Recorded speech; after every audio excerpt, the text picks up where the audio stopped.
प्रणाम करती हूँ। मैं सुमित्रा यादव अपने यूट्यूब चैनल पे आप सभी दर्शकों का स्वागत वंदन करती हूँ। मेरे चैनल का नाम है सुमित्रा सोहर 001। आज मैं अपने चैनल पे बहुत बढ़िया एक प्यारा धमाकेदार कजरी गीत लेकर आई हूँ। एक पत्नी अपने पति से क्या कह रही है, चलो सुनाती हूँ, देर न करते हुए, मेरे पास टाइम बहुत कम है।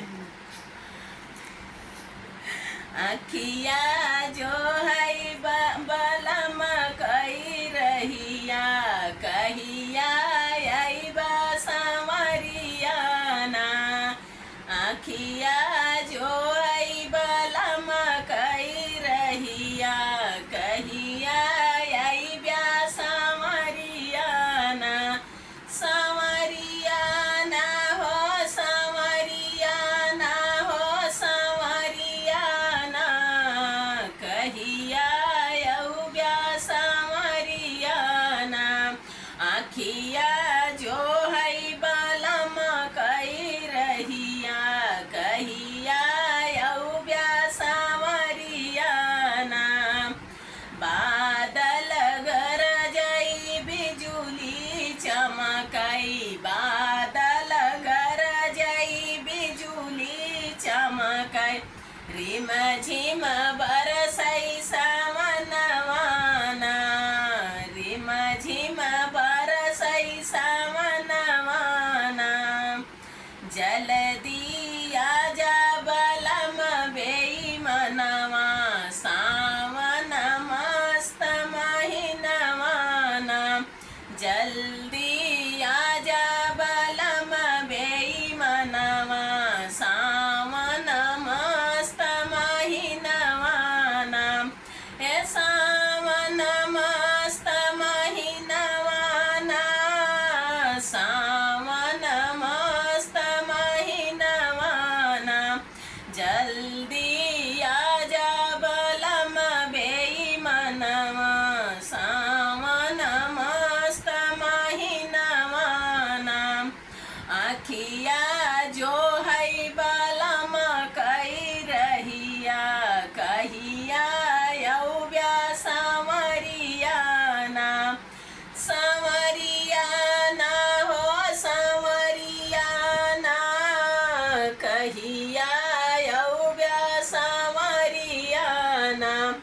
आखिया जो है बलम कही रहिया, कहिया अउब्या संवरिया ना।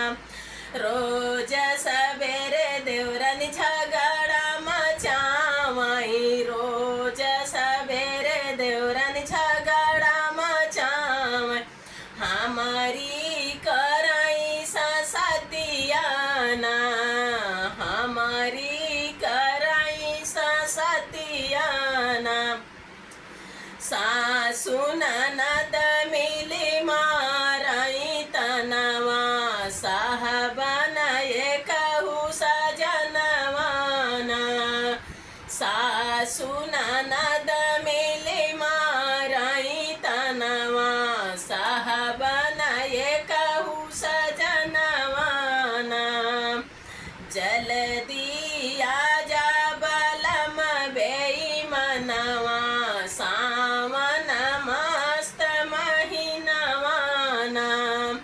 सावन मस्त महीनवाना, सावन मस्त महीनवाना।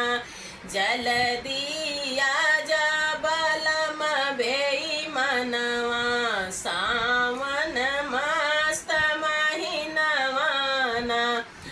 आखिया जो है बलम कही रहिया, कहिया अउब्या संवरिया ना।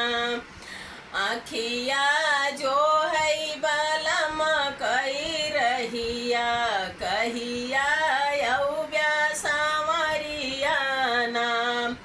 हाथ जोड़ी हम अरज करेली, हमाना हमरऊ कहनवाना। हाथ जोड़ी हम अरज करेली, माना हमरऊ कहनवाना। नाता छोड़ी के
कहिया यऊ ब्या सांवरिया ना अखिया जो है बलम कई रहिया कहिया यऊ ब्या सांवरिया ना।